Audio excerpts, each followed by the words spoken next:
नमस्कार, आप देख रहे हैं बिहार और न्यूज। मैं ओम प्रकाश सिंह कुशवाहा। डेहरी प्रखंड के दरिहट गांव में आयोजित 11 दिवसीय श्री रुद्र महायज्ञ की 21 अप्रैल को जल यात्रा के साथ शुभारंभ किया गया था, जिसमें हजारों श्रद्धालु भक्त शामिल हुए। यज्ञ समिति सदस्य श्रीकांत पाल, अनिल सिंह, विनोद सिंह, पारस राम, राकेश कुमार ने बताया कि यज्ञ की समाप्ति के बाद प्रसाद के रूप में भोजन की व्यवस्था की गई है, जिसमें हजारों की संख्या में प्रसाद के रूप में भोजन श्रद्धालुओं को कराया गया।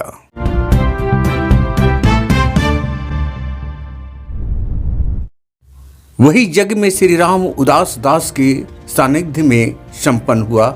यज्ञ में मुख्य रूप से कथावाचक प्रेमाचार्य श्री पीताम्बर जी महाराज के द्वारा श्रद्धालु भक्तों को अध्यात्म की रस पान कराया गया। वही मानस प्रवक्ता रामायण शास्त्री भोजपुरी के द्वारा राम कथा सुनाया गया। यज्ञ में रामलीला समेत देवी देवताओं की मनोरम झांकियां प्रस्तुत किया गया।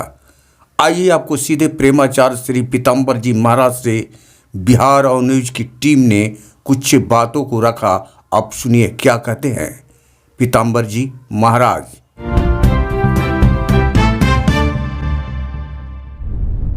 कि आज पूर्णाहुत हुई है, इस पर क्या कहेंगे आप? सबसे पहले लक्ष्मीनाथ समारंभां नाथयामि मध्यमम् अस्मदाचार्य पर्यन्तां वन्दे गुरुपरम्पराम्। आप नारदीय परंपरा के संवाहक संबंधदाता को बहुत बहुत आभार, अभिनंदन। जय श्री राधे, सादर जय श्री नारायण। जो यज्ञ कराया गया, इस यज्ञ का क्या चेष्टा क्या थी लोगों में बीच किया कराकर, क्या किस तरह से संदेश पहुंचाना? जन जन में, सबके हृदय में भक्ति का संचार हो, भक्ति का प्रादुर्भाव हो, सबके अंदर भक्ति बढ़े, यह भाव, यह लक्ष्य लेकर के हर एक समाज में समरसता बने, एकता बने, सब के अंदर से काम क्रोध का शमन होते हुए सौम्य रस का प्रादुर्भाव हो, सबके अंदर सौम्यता है, सद्विचार है, सद्संस्कार है। ये भाव को लेकर के हमारे यज्ञ कमेटी के द्वारा और भी अनेकानेक लोगों के द्वारा ये अद्भुत श्री 11 दिवसीय श्री रुद्र महायज्ञ सह श्रीमद् भागवत ज्ञान यज्ञ का उत्सव आयोजन रखा गया। एक बात पूछेंगे, लगातार जो है सभी जगह पर यज्ञ का जो शुरुआत होते जा रहा, लेकिन फिर भी जो है देश में एक अलग माहौल बदलते जा रहे हैं। लोग जो हैं आपसी माहौल को बिगाड़ने में लगे हुए हैं। दूसरी बात की हत्या, लूट, बलात्कार, ऐसी जो चीज़ें सामने आ रही है, इस पर क्या कहेंगे आप? देखिए, सबसे पहले ये भारत जो है यज्ञ भूमि ही रही है। बहुत पहले, आज से कुछ समय पहले यज्ञ खूब होता था। इसे ये सब पहले देखने को नहीं मिलता था। अभी इधर बीच में यज्ञ कुछ कम हुआ, यज्ञ के बजाय और भक्ति रही, ऐसा बात नहीं, यज्ञ कम रहा। तो 2010-11 के बाद ये बहुत कुछ सामने देखने को मिला। कुछ तो ये है कि जो आपसी विवाद है वो कहीं ना कहीं कुछ लोग अपने स्वार्थ, जैसे कि वोट बैंक आदि, हर प्रकार से अपने स्वार्थ को सिद्ध करने के लिए आपस में लोगों को गुमराह करते हैं, आपस में मतभेद पैदा करते हैं। पर अभी वर्तमान का जो स्थिति है, इसमें देख रहे हैं कि अधिक से अधिक लोग अध्यात्म के प्रति जागरूक हो रहे हैं, यज्ञ के प्रति जागरूक हो रहे हैं। कथा, सत्संग आदि पंडालों में देखिए कितनी संख्या में, सबसे कर हमारे युवा भी इस समय, जो कि बीच में सो गए थे कुछ समय के लिए, पर अभी युवा भी हमारे जग गए हैं। बहुत अध्यात्म के प्रति उनका मनोबल बढ़ा हुआ है।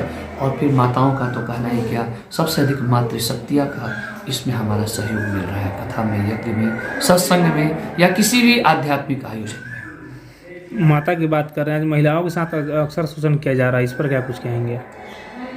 कहीं ना कहीं यदि जिन लोगों के द्वारा किया जा रहा है वो पूर्ण अज्ञान से भरे हुए हैं, क्योंकि जिस देश में, जिस प्रदेश में, जिस गांव में, जिस घर में नारी का सम्मान होता है, वही शांति और समृद्धि होती है। कहा गया है, हमारे ऋषियों ने भी कहा है, नार्यस्तु यत्र पूज्यन्ते रमन्ते तत्र देवताः। जिस घर में नारी का सम्मान होता है वहाँ देवता रमण करते हैं। और फिर मैं ये सबसे खुल करके कहूँ कि नारी शक्ति से बढ़ करके दुनिया में कोई नहीं है। यदि भगवान की भी हम बात करें, भगवान भी सृष्टि का सृजन पालन संहार करते हैं, तो वो शक्तिमान भी बगैर शक्ति के आश्रय लिए लिए कोई कार्य नहीं करते हैं।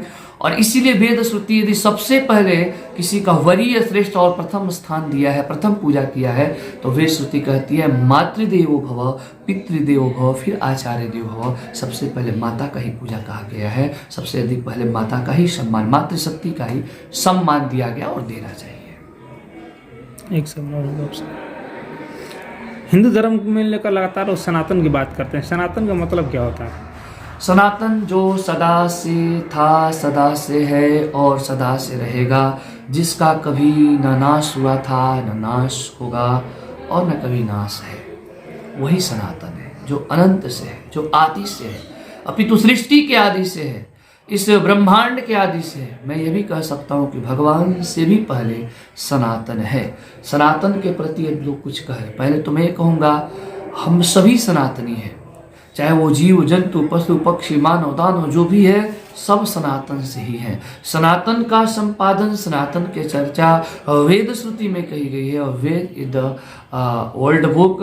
दुनिया के जितने भी हमारे वैज्ञानिक हुए हैं, सबने वेद को प्राचीन ग्रंथ माना है, वेद को सबने अपौरुषीय माना है, चाहे जितने भी वैज्ञानिक हुए हैं। तो वेद अपौरुषीय है, उसी वेद में सनातन का चर्चा किया गया है। तो सनातन अनादि से है, हम न माने उसको गलत ठहराए, या सनातन से अलग अलग जैसे पंथ निकल गया, संप्रदाय निकल गया, अभी तो बहुत कम निकला है। कलयुग का जैसे और आगे बढ़ता चला जाएगा, अज्ञान बढ़ेगा, ज्ञान यदि नष्ट होगा तो फिर और भी बहुत सारे पंथ संप्रदाय निकलेंगे, पर इससे सनातन का कभी क्षति नहीं हो सकता है, सनातन का नाश नहीं हो सकता है, सनातन का कोई रक्षा भी नहीं कर सकता है। सनातन के रक्षक बन करके, संवाहक बन करके हम एक सनातन में सहयोगी बन सकते हैं, पर सनातन का किसी कल्प में नाश क्षय नहीं हुआ है। क्योंकि सनातन पर जब पूर्ण आपदा आती है तो कहते हैं धर्म संस्थापनार्थाय संभवामि, स्वयं भगवान अवतार लेते हैं सनातन की रक्षा हेतु। धर्म को लेकर लगातार बाबा लोग सभी जगह पे यज्ञ करा रहे हैं, पूजा स्थल भी करा रहे हैं, लेकिन इसके बावजूद भी जो विज्ञान है इन धर्म के ऊपर आज भारी प्रतिबंध दिख रहा है। इस पर क्या कुछ कहेंगे? कौन? मैं तो कहता हूँ कि नासा तो हमारे धर्म पर ही, वेद पर ही रिसर्च करते हैं, खोज करते हैं। विज्ञान के लिए तो हमारा सनातन भारत बड़ा कौन है, धर्म या फिर विज्ञान? देखिए, ऋषय मंत्र द्रष्टार, ऋषि लोग कौन थे? सब वैज्ञानिक ही तो थे। ऋषि तो विज्ञान ही थे, उन्होंने देखा, सब कुछ समझा। आज सूर्य चंद्रमा पर ग्रहण लगता है, उन्होंने एक 20 रुपए के पंचांग में सब कुछ लिख दिया है, वर्षों वर्षों तक का कैलकुलेट करके लिख दिया। उस पर नासा विज्ञान करोड़ों करोड़ खर्चा करके, हाँ ऋषि जो पंचांग में लिखे थे सत्य है, वास्तव में सूर्य ग्रहण से ग्रसित है, चंद्रमा ग्रहण से ग्रसित है। तो आदि विज्ञान तो हमारे ऋषि हैं, ऋषि से ही विज्ञान चला है। आदि विमान का निर्माणक हमारे ऋषि हैं, शल्य चिकित्सक हमारे ऋषि हैं, एलोपैथ, होम्योपैथ, सब तो आयुर्वेद से आया है। आयुर्वेद हमारे सब वेद से है, सब तो वेद से ही है। मैथ भी कहेंगे कि आर्यभट्ट आदि ने मैथ का, तो मैथ भी हमारे वेद में आया, एकाचमे, षष्ठमे, पंचचमे, सप्तचमे, इसमें सब में मैथ का वर्णन किया गया। तो मैथ भी प्राचीन है, नया तो कुछ नहीं है। विमान क्या पुष्पक विमान नहीं था? सबसे पहले तो पुष्पक विमान था, जिसका निर्माण वेद से किया गया है। और आज के विज्ञान अभी तक पुष्पक विमान जैसा कोई निर्माण नहीं किया। पुष्पक विमान के बारे में आप चर्चा करिए, पढ़िए, उसको देखिए, उसमें स्पष्ट लिखा हुआ है कि पुष्पक विमान बिना ड्राइवर के मन की गति से चलने वाला है। उसमें न डीजल लगना है, न पेट्रोल लगना है, न सीएनजी लगना है। ऐसा तो कोई विमान अभी निर्माण ही नहीं हुआ जो बिना डीजल, पेट्रोल और सीएनजी के और बिना ड्राइविंग के चल जाए। पुष्पक विमान की एक और भी विशेषता अध्ययन कीजिएगा, उसमें 10 लोग बैठे तो एक सीट खाली, 10,000 लोग बैठे तो एक सीट खाली, असीमित सीट है उसमें, कितना भी लोग बैठ जाए। और भगवान ने पूरे राम राज्य, पूरे दरबार, पूरे सैनिक, पूरे बंदरों को लेकर के लंका से अयोध्या पुष्पक विमान में बैठ करके आए थे। कहाँ है?